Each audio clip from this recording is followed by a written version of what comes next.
Magandang araw mga katuto. So welcome back sa ating YouTube channel. Kuya Mike nga pala ulit.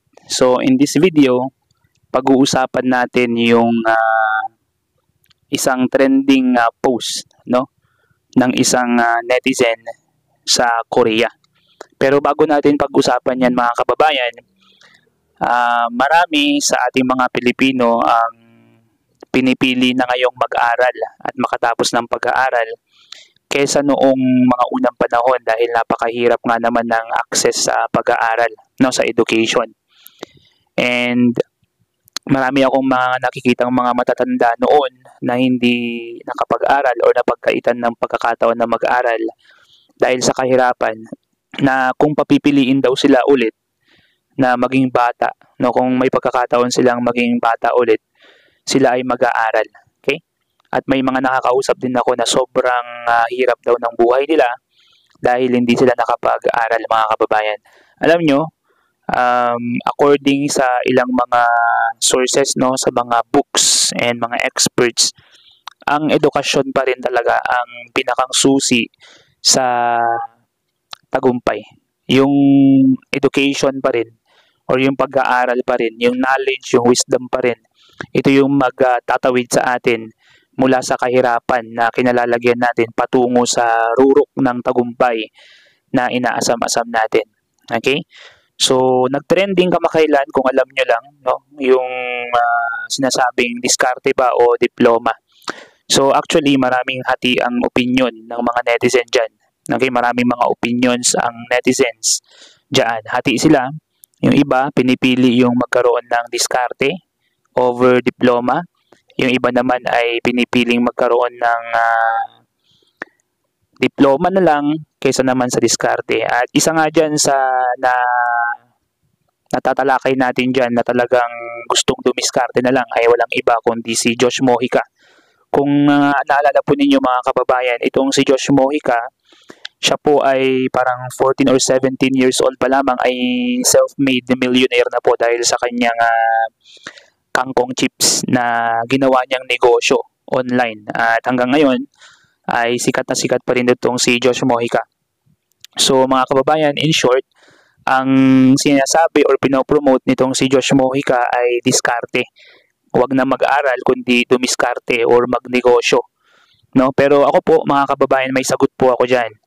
Ganun pa man, kung maalala po ninyo, itong si Chichester naman yung gumagawa ng Project 1M online, ay naman po ay hindi naman po diskarte ang gusto niya. Ang gusto naman po niya ay dunong. According sa mismong kanyang sinabi na dunong naman po ang kinakailangan ng isang tao para umunlad. Parang sinasabi nga po ni Solomon, no? Dahil si Solomon, according sa Bible, sa history natin, sa Biblia, siya po yung isa sa pinakang matalino or pinakamarunong na tao. Dahil hiniling niya sa Panginoon na maging marunong siya, mga kababayan. So, si Chichester, taliwas po ng sinasabi ni Josh Mojica. Si Chichester naman, ang gusto po niya ay edukasyon. Okay, dahil dito naman po tayo tatawid. So, hati-hati po talaga, mga kababayan, ang opinion at ang mga isip ng ating mga netizen. So, dito po sa Facebook page ng Project Nightfall, mga kababayan, meron po silang na-share na nag-trending po talaga. At it will make us rethink of what we are doing right now, mga kababayan. Hindi naman po masama na magkaroon tayo ng diskarte. Hindi rin naman po masama na magkaroon po tayo ng diploma. Pareho pong maayos po yung mga bagay na yan. Pero gusto po ng society, of course, na maging matagumpay po tayo. Ng pamilya po natin. Gustong maging matagumpay po tayo, no? So, dito po, bago po natin to sagutin, bago ko sabihin po yung opinion or sagot ko dun sa diskarte ba yung pipiliin or diploma, basahin po muna natin tong sinabi ng Project Nightfall dun po sa issue na ito. Sinabi po dito, yan makikita po ninyo sa picture na talagang mapait na umiiyak ang isang Korean netizen or Korean citizen. Nasabi po dito, young delivery rider breaks down after working 10 hours a day with no stability, saying life might have been different if he had gone to university. So, ito mga kababayan, yung isang example ng sasapitin ng isang tao kung siya ay hindi mag-aaral sa isang university. So sinabi po dito na nag-breakdown po siya. Pag sinabing nag-breakdown, parang na out of control na po yung kanyang emotion and umiyak na po siya sa sobrang hirap po siguro ng kanyang nararamdaman. Dahil working siya ng 10 hours a day. Yung pong iba, 8 to 5, ano lang yun 8 a.m. to 5. Kaya nga tinawag na 8 to 5 jobs. Pero yung sa kanya po ay 10 hours a day with no stability. So, 10 hours na po siya nagtatrabaho pero wala pa ring stable na income. Wala pong kasiguraduhan ang ibig sabihin po nun. So, sinabi po niya, saying life might have been different if he had gone to university. Kung nakapag-aral lang daw po sana siya, mga kababayan or mga katuto, maaaring iba po yung ibinibigay sa kanyang buhay nun ngayon. So, going back dun po sa ating tinatalakay na diskarte po ba o diploma, ang pinakang kasagutan ko po dun, marami naman pong mga tao na hindi nag-aaral pero dumiskarte at nagtagumpay. Meron din naman po yung mga tao na nagkaroon ng edukasyon pero tumigil na lang po sila sa kanilang or naging stagnant po sila sa kanilang trabaho hanggang sila po ay magretiro, no? So para po sa akin, sang-ayon po ako kay Josh Mojica and kay Chichester.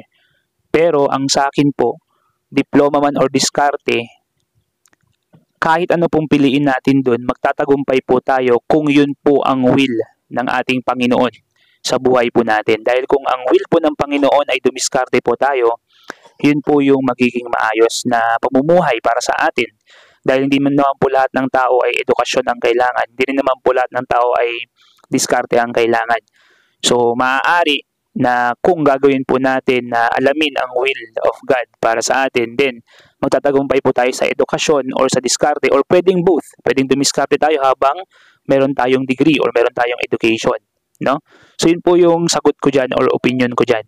Pero para po sa akin, ano po, ang gusto ng Panginoon, ang gusto ng Diyos para sa atin ay magkaroon po tayo ng pag-aaral. Mayroon po tayong pinag-aaralan. So pwede naman po tayong mag-aaral and then in turn, magkaroon po tayo ng diskarte or gawin natin yung diskarte sa buhay. Basta i-secure muna po natin yung degree and then after that, kung pumalpak man po tayo sa diskarte, at least meron tayong pinag-aralan. Hindi po gaya nitong nandito sa trending post na to ngayon na iniiyak niya dahil wala po siyang degree tapos tumatanda na siya. So hindi na po tayo bumabata mga kababayan ay mga katuto kundi tayo po ay tumatanda. Kaya lahat po ng mga desisyon natin, let's make sure na ito po ay in line sa will ng ating Panginoong nasa langit. So yan po ang ating mga katuturan ngayong araw na ito sa video na to. So hopefully mag-subscribe at saka mag-like po kayo ng video natin dito po sa ating channel. Mag-subscribe na po kayo sa ating channel. And once again, kung gusto po nyo kumita ng pera, ano po, gamit lamang ang inyong cellphone at ang inyong wifi. Pakiclick na po ang mga offers natin dyan sa description box. So once again, this is Kuya Mike. Peace out.